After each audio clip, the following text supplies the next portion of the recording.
Hi everyone, welcome back to our channel. చిన్ని నాగుస్ వాళ్ళు ఎలా ఉన్నారండి? బాగున్నారా? నేనైతే చాలా బాగున్నాను. మీరు కూడా బాగుండాలని అయితే మనస్ఫూర్తిగా కోరుకుంటున్నాను. నా వీడియోస్ ఎవరైనా ఫస్ట్ టైం చూస్తే ఒక లైక్ ఇవ్వండి. మీరు ఇచ్చే లైక్స్ వల్ల మన వీడియోస్ అనేది ఎక్కువ మందికి అయితే రీచ్ అవుతాయి. ఎవరైనా ఫస్ట్ టైం చూస్తే సబ్స్క్రైబ్ చేసుకోండి. టుడే వ్లాగ్ వచ్చేసి సండే వ్లాగ్ అండి. అందరికీ హ్యాపీ సండే. సండే స్పెషల్ వచ్చేసి చికెన్ కర్రీ అయితే చేశాను. చాలా అంటే చాలా బాగుందండి. నేను చికెన్ కర్రీ ఎప్పుడు కూడా ఒకేలాగైతే చేయను, రకరకాలుగా అయితే చేస్తూ ఉంటాను. ఈరోజు ఒక టైప్లో అయితే చేశానండి. నేను ఎలా చేశాను అనేది ఈరోజు వీడియోలో చూపిస్తాను. ప్రాసెస్లోకి అయితే వెళ్దాము. యాక్చువల్గా ఈరోజు సండే కదా, మాకు ఆల్మోస్ట్ లంచ్ చేయడానికి అయితే లేట్ అవుతుంది. ఎందుకంటే మార్నింగ్ చర్చికి వెళ్ళి వచ్చేసరికి అయితే మాకైతే లేట్ అవుతుందండి. ఇంకా వచ్చిన తర్వాత కుకింగ్ చేసేసరికి అయితే లేట్ అవుతుంది. ఇంకా ఎవ్రీ సండే కూడా మాకు అలానే ఉంటుంది. ఇంకా ఈరోజు అయితే సింపుల్గా అయిపోవాలనేసి చికెన్ కర్రీ అయితే చేశాను. ఇంకా అసలు ఫస్ట్ టైం అనమాట 1 కేజీ చికెన్ తీసుకొస్తే ఆఫ్టర్నూనే తినేసాము. చాలా ఆకలి మీద అయితే ఉన్నాము. చర్చికి వెళ్ళి వచ్చేసారు. తర్వాత ఇంకా బ్రేక్ఫాస్ట్ అయితే ఏం చేయలేదు. ఇంకా డైరెక్ట్ లంచే చేసాము. ఎప్పుడు చికెన్ కర్రీ చేసినా మాకు 2 పూటలు అయితే వస్తుందండి. ఫస్ట్ టైం అయితే ఒక పూటే వచ్చింది. కొంచెం కర్రీ అయితే ఉంది. ఈవినింగ్ అయితే ఇంకా వేరే కర్రీ అయితే చేయాలి. ఇంకా ఇక్కడైతే స్టవ్ మీద అయితే కళాయి అయితే పెట్టాను. అందులోకి అయితే 100 గ్రామ్స్ అయితే ఆయిల్ అయితే వేసాను. ఆయిల్ అయితే బాగా హీట్ అవ్వాలండి. అందులోకి అయితే జాపత్రి అయితే వేసుకోవాలి. జాపత్రి వేసుకుంటే స్మెల్ బాగుంటుంది, టేస్ట్ కూడా చాలా బాగుంటుందండి. జాపత్రి వేసుకుని మంచిగా వేపుకోవాలి. ఫస్ట్‌లో నాకు చికెన్‌లో జాపత్రి వేస్తారని అయితే అసలు తెలీదండి. మా ఫ్రెండ్ అయితే చెప్పింది నాకు. నేను అప్పటి నుంచి జాపత్రి అయితే వేస్తాను. జాపత్రి వేసుకుంటే మన రెస్టారెంట్‌లో తింటాం కదా చికెన్ కర్రీ, సేమ్ ఆ టేస్ట్ అయితే వస్తుంది. చాలా బావుంటుంది. ఇక్కడైతే జాపత్రి వేగిన తర్వాత అందులోకైతే పేస్ట్ అయితే వేసుకున్నాను. నేను ఏం పేస్ట్ వేశాననేది మీకైతే క్లియర్‌గా అయితే చెప్తాను. యాక్చువల్‌గా అయితే నేను పేస్ట్ చేసుకునేటప్పుడు వీడియో తీద్దాం అనుకున్నానండి. తొందరలో వీడియో తీయటం అయితే మర్చిపోయాను. నేను పేస్ట్‌లోకైతే ఉల్లిపాయ ముక్కలు, సన్నగా తరిగిన టమాటా ముక్కలు, అలాగే ధనియాలు, జీలకర్ర, లవంగాలు, చెక్క, అలాగే గసగసాలు, కొంచెం వెల్లుల్లి వేసి అయితే మంచిగా పేస్ట్ అయితే చేసుకున్నాను. ఆయిల్ హీట్ అయిన తర్వాత మనం ముందుగా పేస్ట్ చేసుకున్న పేస్ట్ అయితే వేసుకొని మంచిగా పచ్చివాసన పోయే వరకు అయితే వేపుకోవాలండి. మంచి అరోమా వస్తుంది కదా, అరోమా వచ్చే వరకు అయితే వేపుకోవాలి. అప్పుడే టేస్ట్ అనేది బాగుంటుంది. అలాగే అందులోకైతే 1 స్పూన్ అయితే అల్లం వెల్లుల్లి పేస్ట్ అయితే వేసుకున్నాను. అల్లం వెల్లుల్లి పేస్ట్ కూడా పచ్చివాసన పోయే వరకు అయితే వేపుకోవాలి. ఇక్కడైతే నేను వేపుకున్నానండి. వేగిన తర్వాత అందులోకి నీట్గా క్లీన్ చేసుకున్న చికెన్ అయితే యాడ్ చేసుకోవాలి.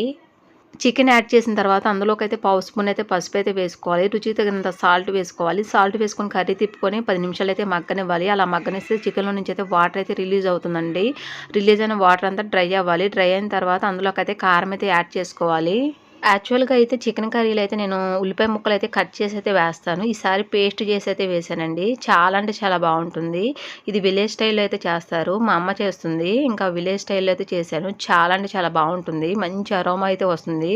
ఎందుకంటే అప్పటికప్పుడు మనం మసాలా పట్టి వేస్తాం కదా, అసలు స్మెల్ మాత్రం చాలా అంటే చాలా బాగుంటుంది. అలా ఉడుకుతున్నప్పుడు చికెన్‌లో నుంచి అయితే వాటర్ అయితే రిలీజ్ అవుతుందండి. ఆ వాటర్ మొత్తం డ్రై అవ్వాలి. డ్రై అయిన తర్వాత అందులోకి రుచికి తగినంత కారం అయితే వేసుకోవాలి. ఇక్కడైతే నేను 3 స్పూన్స్ అయితే కారం అయితే వేశాను. కొంచెం స్పైసీగానే వేశానండి. కొంచెం కారంగా ఉండాలనేసి కొంచెం కారం ఎక్కువగానే వేశాను. కారం వేసుకున్న తర్వాత కర్రీని తిప్పుకొని 2 నిమిషాలు అయితే మగ్గనివ్వాలి.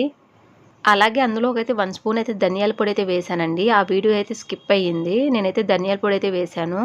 పేస్ట్‌లో వేశాను. తర్వాత నేను ధనియాల పొడి విడిగా కూడా వేశాను. టేస్ట్ బావుంటుంది. అలాగే అందులోకైతే కట్ చేసుకున్న పచ్చిమిరపకాయలు అయితే వేసుకొని కర్రీని అయితే కలుపుకొని ఒక 10 నిమిషాలు అయితే మగ్గనివ్వాలి.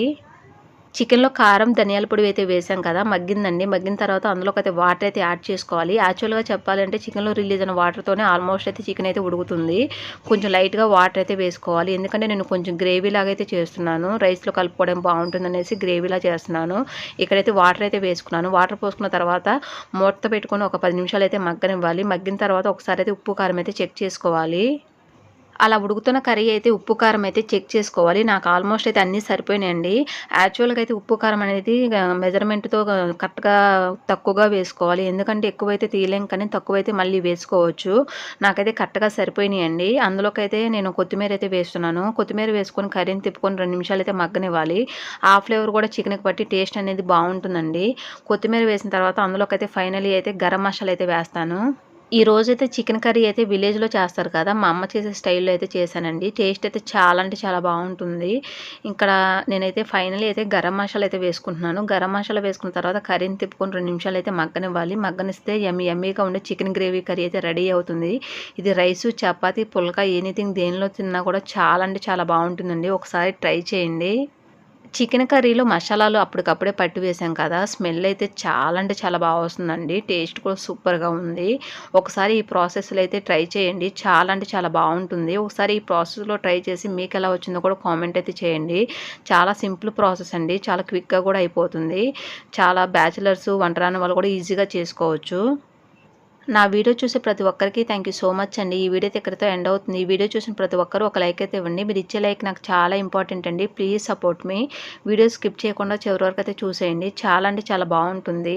ఐ హోప్ ఈ వీడియో నచ్చిందని అనుకుంటున్నాను. ఈ వీడియో నచ్చితే లైక్ చేయండి, షేర్ చేయండి, కామెంట్ చేయండి. Please subscribe my channel. పక్కనే బెల్ ఐకాన్ ఉంటుంది. దాన్ని క్లిక్ చేయండి. మరొక మంచి వీడియోతో మళ్ళీ కలుసుకుందాం. Thanks for watching. Bye friends. Bye.